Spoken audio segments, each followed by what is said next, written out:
Hello everyone, it's Tuesday, but it's only 10 o'clock. We've changed our usual 2 p.m. time this week only, but we will be back at 2 next week. If you're watching live on Facebook, remember to hit the thumb button. If you're checking this out on YouTube, then make sure you like the video. And if you haven't, then click subscribe and ding that bell to make sure you never miss another Fools for Christ or anything else that Dawley Baptist or the Central Telford churches are putting out there as well. What I usually do is I tell you that if you're watching live, make sure you comment and ask questions as we go, because it's always great to have that interaction together with the guests that we've got on. But today, I'm going to ask you not to comment.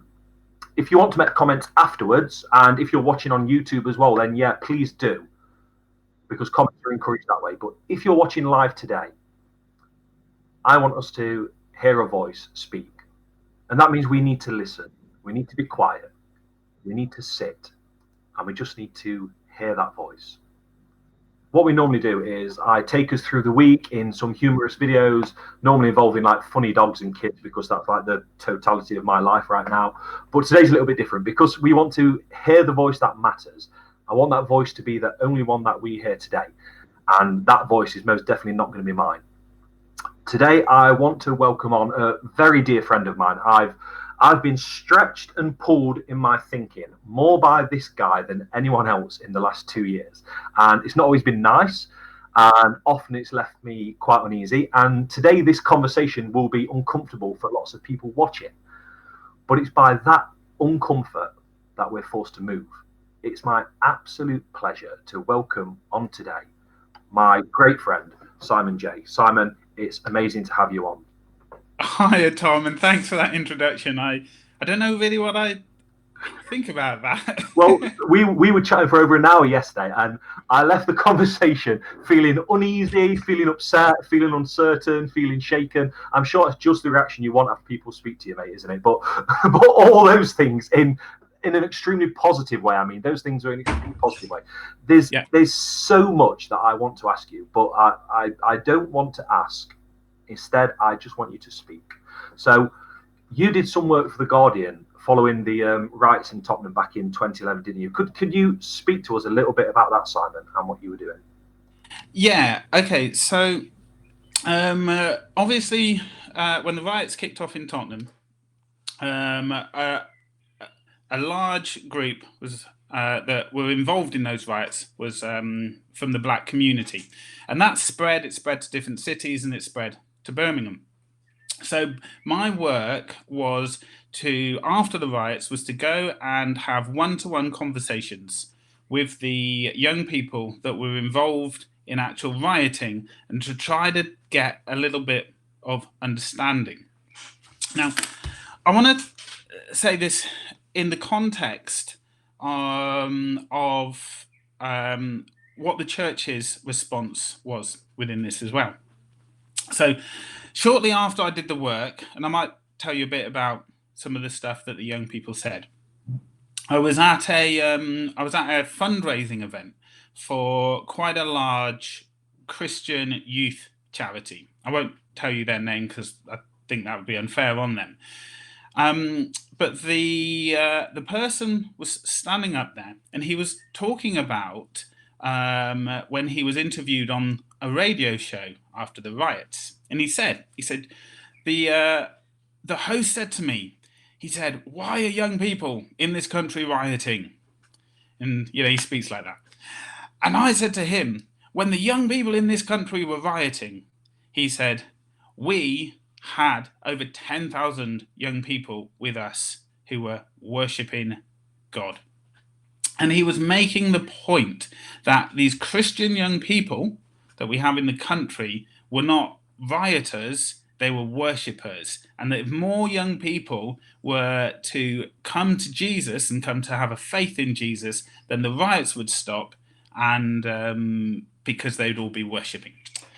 So I turned to him afterwards and I said, how many of those young people that were worshipping with you were black?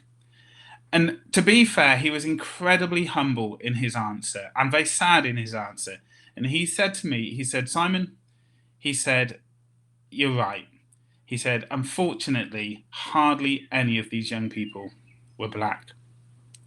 And it made me start to think then, we have some great initiatives within the Christian faith aimed at bringing young people into a space where they can explore who Jesus is. However, when I go to these places, most of them are full of white young people. Yet here we have a huge amount of our young black young people. And I don't see the church in those spaces at all.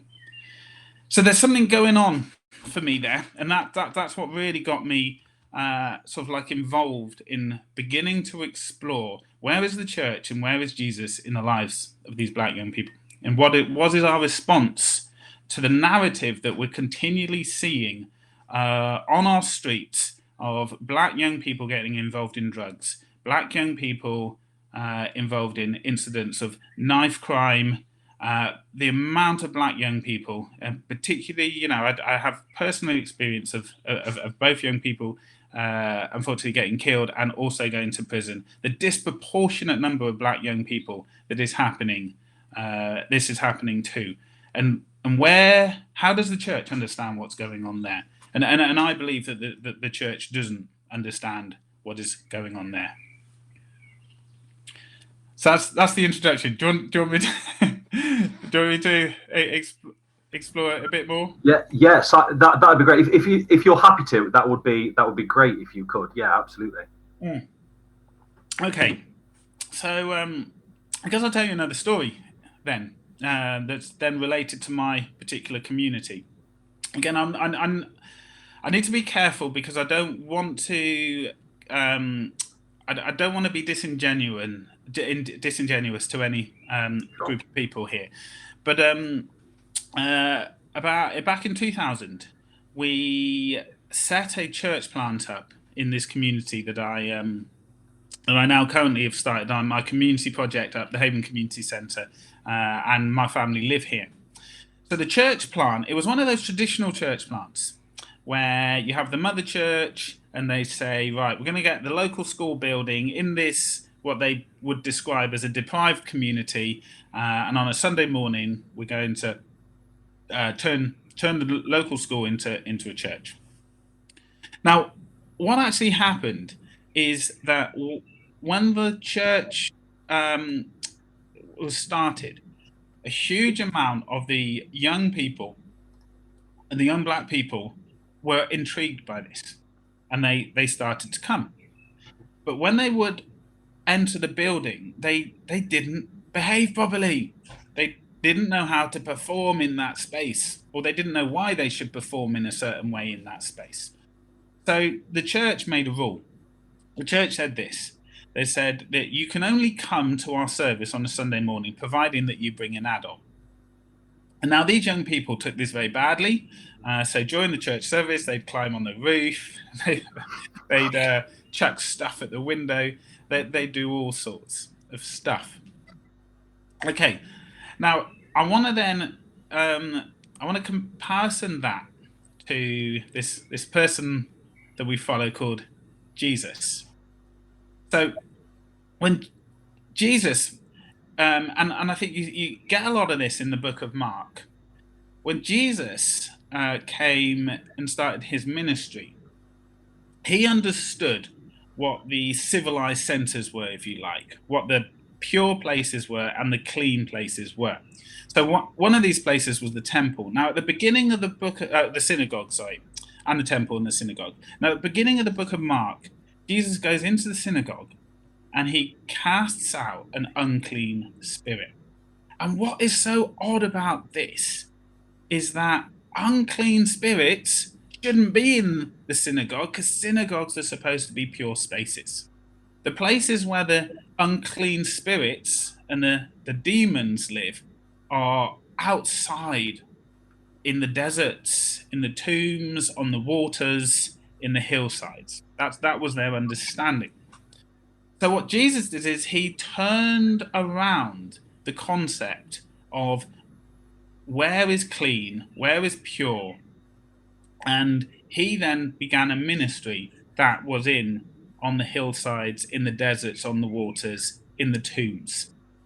And the other really interesting thing that happened is when people who were deemed to be unclean came to Jesus and touched Jesus, what should have happened is Jesus should have been contaminated.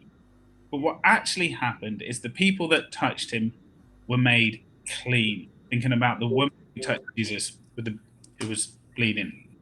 And Jesus spent so much of his time hanging out with tax collectors, as we know, prostitutes, drunkards, people with skin diseases. So coming back to this church plant, what they had done is they had excluded these young people because their perception was that these young people were unclean in terms of their behavior, or impure in terms of their behavior. So they had said, you cannot come into our building unless you behave the way we want you to behave, unless you take upon our values. So these young people became excluded. I do every now and then see a situation where a church does a mission in, if you like, a deprived area, and maybe a young person or two young people are able to change their behavior, and then the church welcome them in, and they become like a bit of a pin-up in that context. They say, look at this young person, they were once a sinner and now they're lovely, they've now taken upon our values of education, of singing nicely, being able to read, of behaving themselves. But mostly what I see is the church does not engage with these young people because the young people are deemed to be unclean in terms of their behaviors, their values, their understanding of the world. And what the church does is it closes itself off with, I talk about, and I won't go into this, these things called purity rituals that prevent, for me, in my context, our black young people from being able to enter those spaces. Yeah, that was a bit of a theological craziness there, and I hope. Simon, that's brilliant. I think to be able to reflect on the locations Jesus chose to minister and what he called people to do, and what we view as pure and impure. I think it's fantastic to think on those terms. And for those watching who don't know you, you're the minister living on. In fact, actually, that's not quite right. I don't want to phrase it as you're a minister living on a estate. What I want to say is you're part of a community in Birmingham that's very mixed and diverse, and there you are a minister. Yeah. And it was great to hear a personal story about people in your community and something of the struggles that they find in relating to church and God, particularly in the terms that we want people to, as church, to relate to church and God. And the two aren't mutually exclusive between your local community and what's happening in the world at the moment, the situation in the US at the moment. Can I ask you to share, if you will, how is God speaking to you about that situation at the moment? Yeah, I think if I'm honest with you, I am heartbroken. I carry, and I think many people in my community are carrying a profound sense of sadness and pain in terms of what we are seeing in that situation. I've been reading a book by an author called James Coney called The Cross and the Lynching Tree.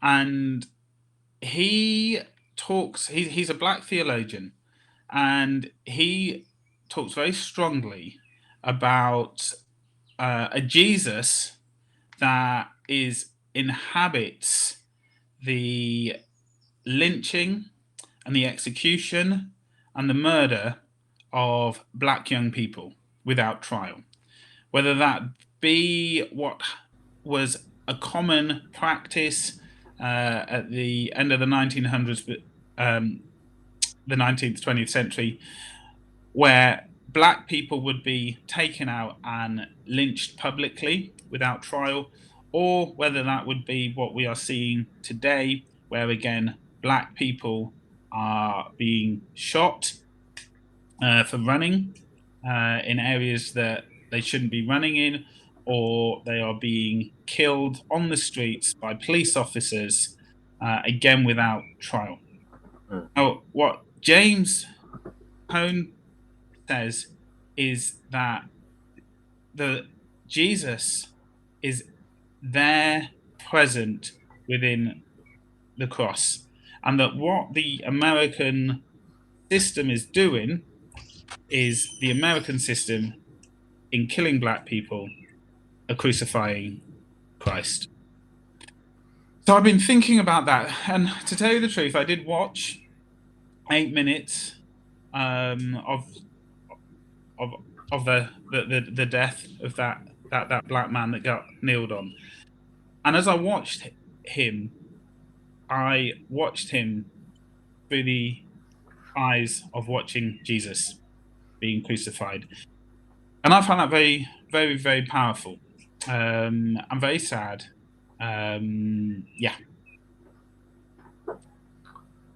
So that's something that I've been thinking about and reflecting on. Simon, it's a question which I put to you in our little chat yesterday, and I'd love you to speak into it now. As we're talking about the lynching, the deaths being the crucifixion of Christ, we know that the crucifixion of Christ isn't the end of the story. In many ways, it's the start of the trilogy of the middle of the story. In lots of ways, we know that the crucifixion is followed by a resurrection, and death is conquered. And then we know in the ascension that suffering and that death is then taken into the Godhead. And this question might catch you a little bit off guard, so I know you're not prepared for this at all, and I apologize for that. But where do you see the resurrection and the ascension following on from this style of crucifixion? So, for me,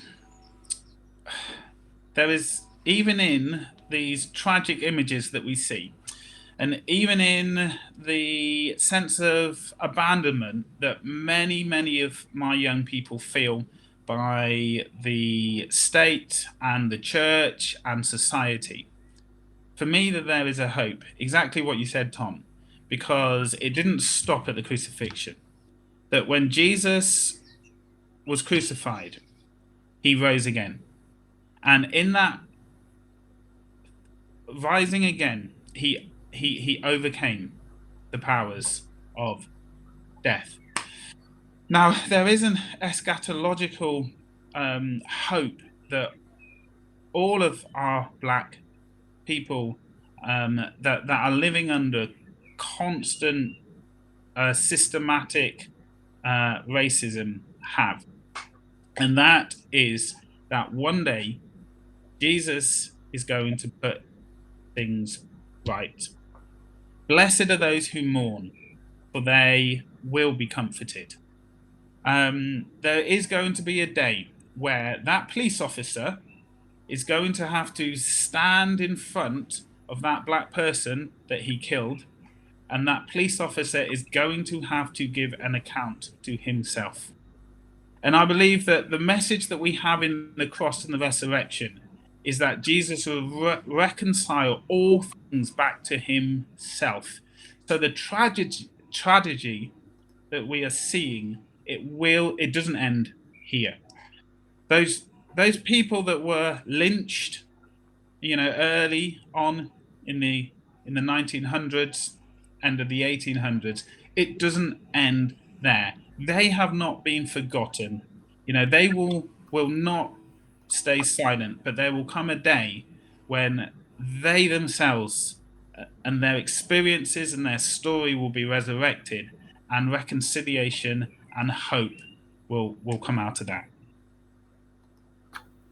The message of hope which permeates every single circumstance that we're faced with. Simon, what I normally do now is I thank you. I'd say thank you for giving us your time and coming on, which of course I'm going to do. Thank you so much for that. it's been great to hear a voice which perhaps many of us, particularly I know personally from me, aren't often able to hear. I'm not often in the situations where I can hear that voice loud and clearly. And then what I normally do is I'd ask what we could pray for you, and then I pray.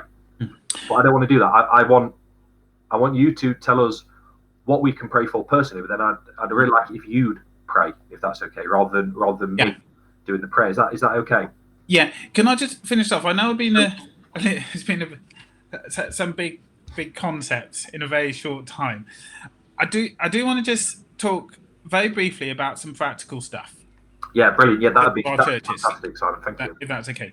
So obviously, I started off by saying that that particularly in my context, young people feel they're excluded, and I do a lot of talking to a lot of our Black community. One question I ask is, if you were to follow Jesus, or if Jesus was to be a person that would inspire you, what would he need to do? And the answer I get back are, on many of the occasions, he would need to be Black. And what I'm hearing is that we have so whitewashed our language and our church culture that for many Black people within our community, they feel that their identity as being a Black person is not good enough. I have many stories of that. The language that we use around how white is the language of purity and how Black is the language of darkness. The song, that is in our songs. I'm being cleaned as white as the driven snow.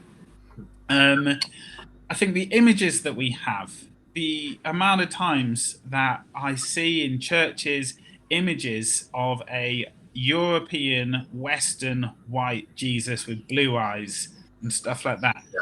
And I think if we are wanting to really make our churches a place where Black people do not feel that being Black is somehow lesser than, I think we need to really look hard at some of our language and our images and some of our cultural practices that we have in our churches.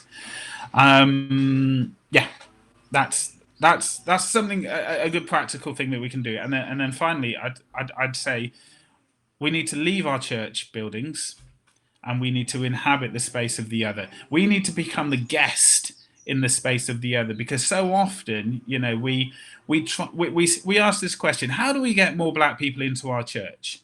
Yet they're still having to come into what I talk about, this thing called white space. And I think it's massively difficult for that to happen because they are coming into a foreign culture and they do not know how to perform in that culture. And I think that we need to do a lot more in our churches, leaving our Sunday morning services, and for us to become the guest in Black space and feel what it feels like to not know how to act or to understand language, as people may be speaking in patois and stuff like that. And then we'll get a better sense of how we then create spaces that can be more inclusive. Very much how God came in human form, to be in human form, so he could experience and know, and we could know God in human form. Very much the same kind of incarnational existence and being. Simon, you've gave me some amazing things to think about, and it's always terrible after I spoke to you, mate, because I'm restless. I'm very restless and questioning of everything. Simon, what can we? I don't want to keep you. I know you've got a really busy day. You want me to pray for you, don't you? I want to know what we can pray for you and for our churches in this situation through the coming weeks. But rather than me then praying, I don't want to be the final voice to wrap this all up. Do you see what I mean? I'd love it if you were the voice all the way through this. So I don't want to be the one praying at the end. It's sort of like, I don't know, it's sort of like puts a lid on the jar. You know what I mean? So if you could share with us what we can pray for you, but then if you could pray it, that'd be great. Yeah.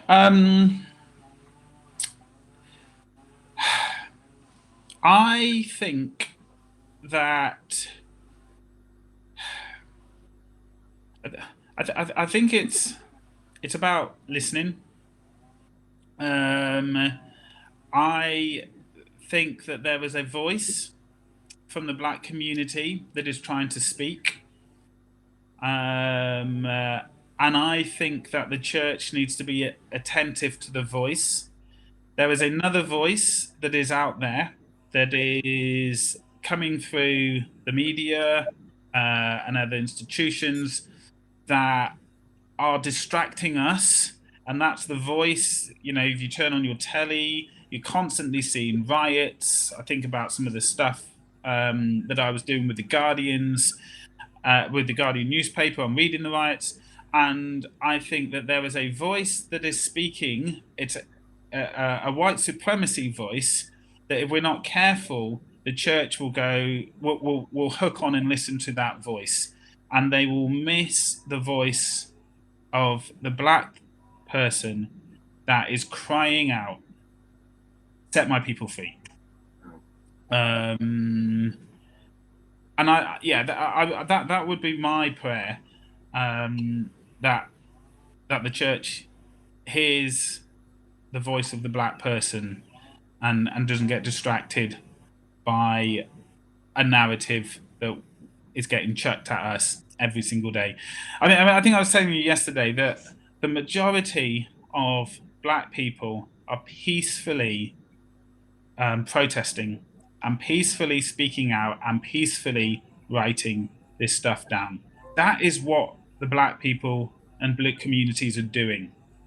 Yet, what we see, because that's what justifies the perpetuation of this. I saw a tweet from a Christian, I think, yesterday saying, if Black people behave like animals, why are they surprised they are treated like animals?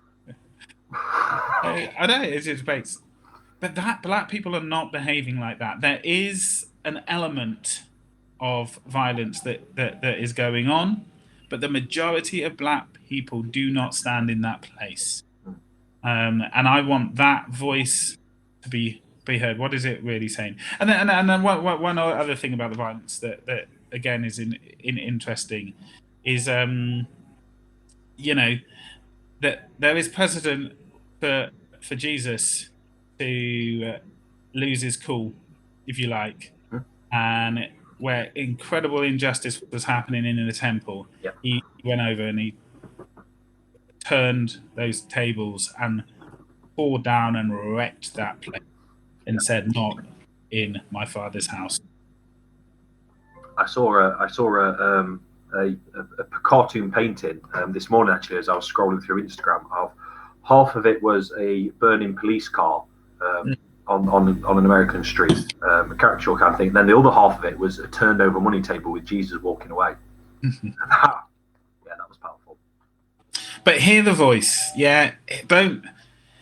Don't start getting carried away with the do's and don'ts and rights and wrongs.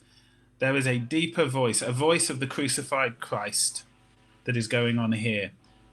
Hear that voice. Simon, that's a great way to finish. Will you pray to wrap it up? I will pray. Heavenly Father, we long and hope and wait patiently for the day when you will restore all things to yourself. You talk about in the Bible these images where the lion lays down with the lamb, where we turn our swords back into plows. And Lord, for too long now, we have lived in a world where people of color, Black people, have been trodden down and oppressed. They have been scapegoated, and they have been kept from fulfilling their true potential. And Lord, I pray that your kingdom come, that your will be done. And Lord, I pray that your Spirit will work throughout this whole of the world in restoring relationships and equality and justice. Amen. Amen. Simon, I just want to thank you so much for your time today. It's been absolutely great to hear from you, and I really hope this gets people really engaging deeply in conversations in their locality as well. I just want to thank you so much for being on, mate, and we'll be praying for everything that's happening in your community as well. Brilliant. Thank you, Simon. Bless you, Tom. And you. So please tune in next week. We're coming a bit more local next week. I know I've been dragging you all over recently. We've been down in Gloucestershire, in South Africa, and all sorts of places. And now talk about the US Day. Next week, we're going to be hearing something a little bit more local. David Sims is going to come.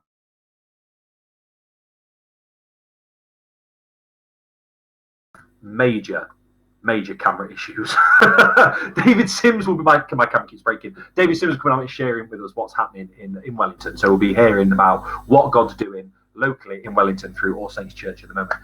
Remember to join us 10:30 Sunday for another Telford Central Church's joint ecumenical service. And until then, please just really take some time today. Watch this again if you need to, and just let the words that Simon spoke sit into your heart and let God speak to you.